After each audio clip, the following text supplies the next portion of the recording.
This is the second video in my How to Film series. The first one went over HD camcorders, and the next one's going to deal with video editing. But this video is all about DSLR and mirrorless cameras. Now, while there are some differences between the two types of cameras, DSLR and mirrorless, just be aware that for the purposes of this video, whenever I say DSLR, it's probably going to apply to mirrorless as well, and I actually use a mirrorless camera.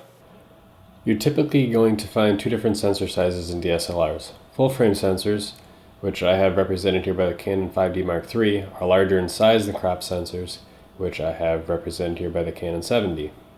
A full frame sensor is going to be more expensive in general, and it performs better in low light.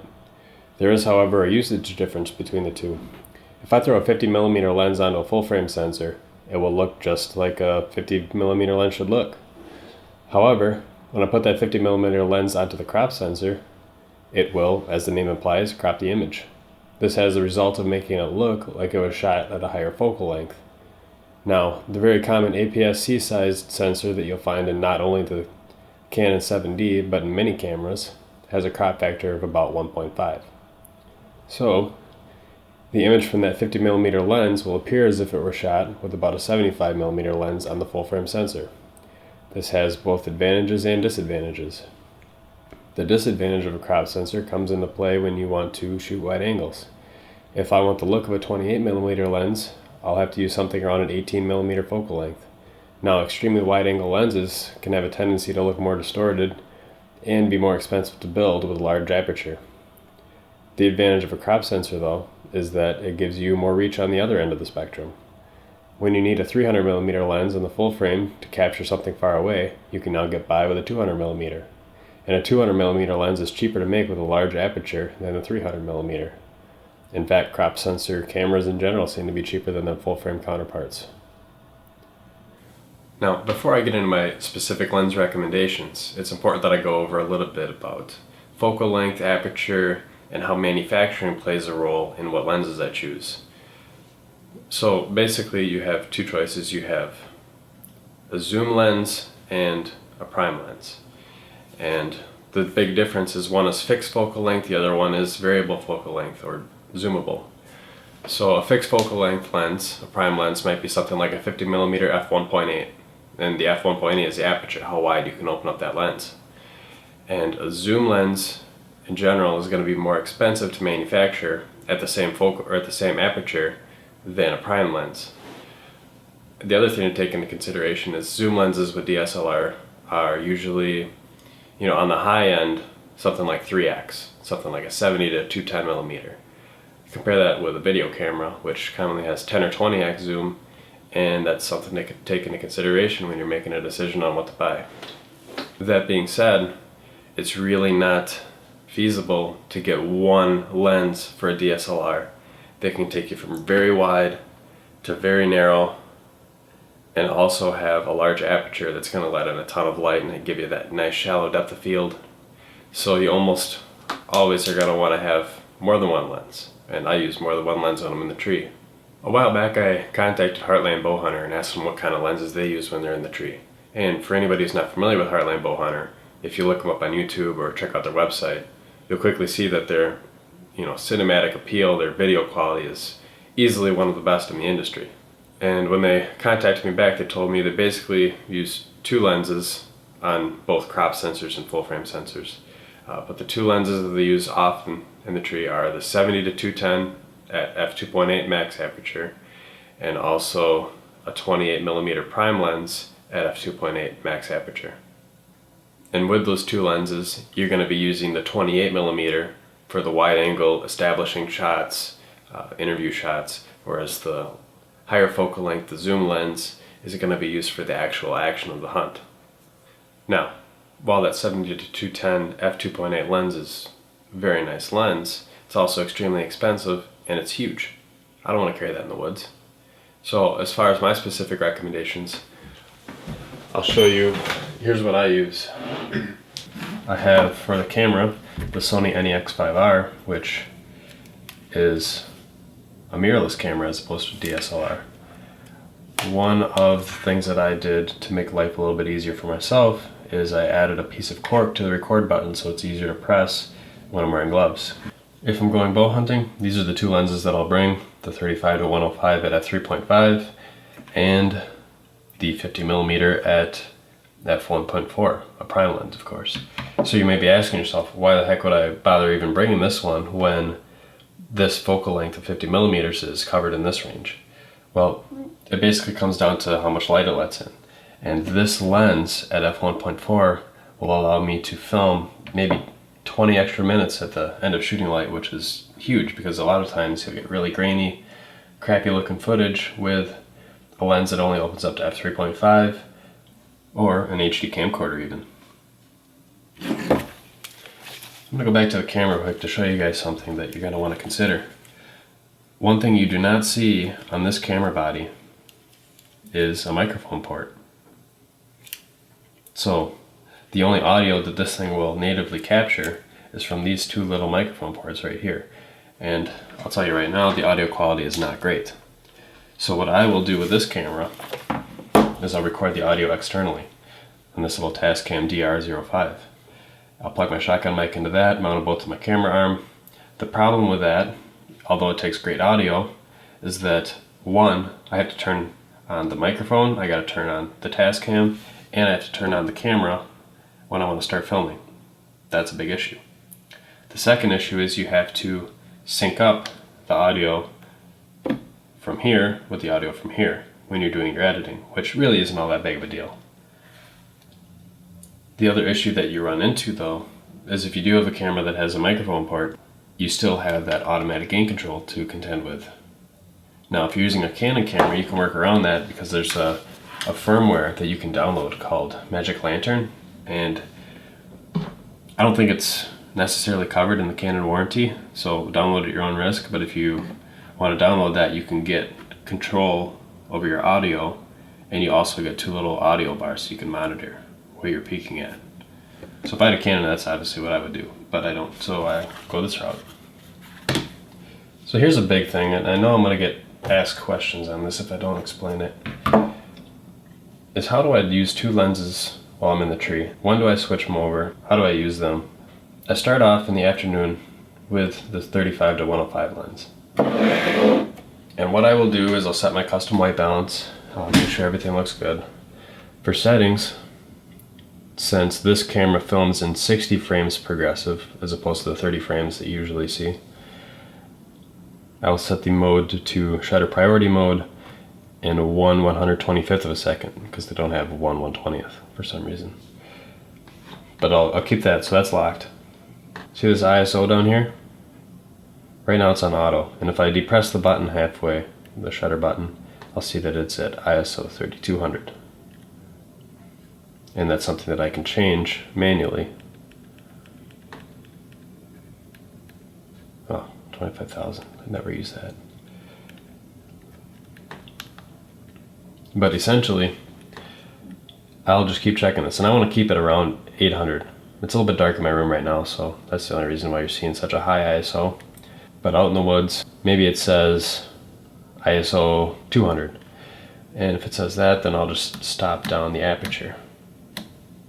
Because with these lenses, you get a lot of depth of field, and it's hard to film action with a very shallow depth of field. So I like to keep that aperture down, which deepens the depth of field. So I'll stop it down, and I'll make sure that I'm somewhere around ISO 800.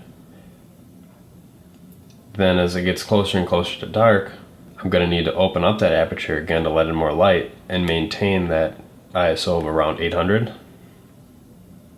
And eventually I'm going to get to a point where I'm at f3.5 and the ISO is starting to jump up above, 1000, maybe it's like 1200 or so.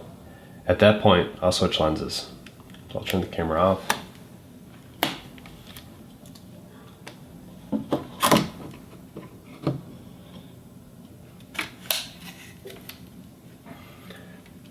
So now, once I got this 50mm lens on, I can probably start with the aperture at about f3.5, which is where I left off with that last lens, right? And you see, already actually I'm at f2.8, and you can see that ISO 500 is achievable right now, and that's something we couldn't get with that last lens. So this lens is really going to extend your low light. And I'll just keep doing that same thing as it gets darker and darker. I'll just keep opening up that aperture to make sure I maintain an ISO of around 800. And once I get to f1.4 and that ISO gets to 800 and jumps to 1000, 1200, that's usually about time that I'll start packing up and head out, because at that point it's probably already a legal shooting light anyway. For morning hunts, I'll do the exact opposite. Start the camera up, set the white balance, start at f1.4, try and keep it around ISO 800. And if that ISO starts dropping below 800 as it gets lighter and lighter, then I'll stop down the aperture, and I'll just keep stopping down that aperture while I can maintain around ISO 800 until I get to f3.5. Once I get to f3.5, then I know I'm a lot better off using the other lens, because that other lens gives me zoom.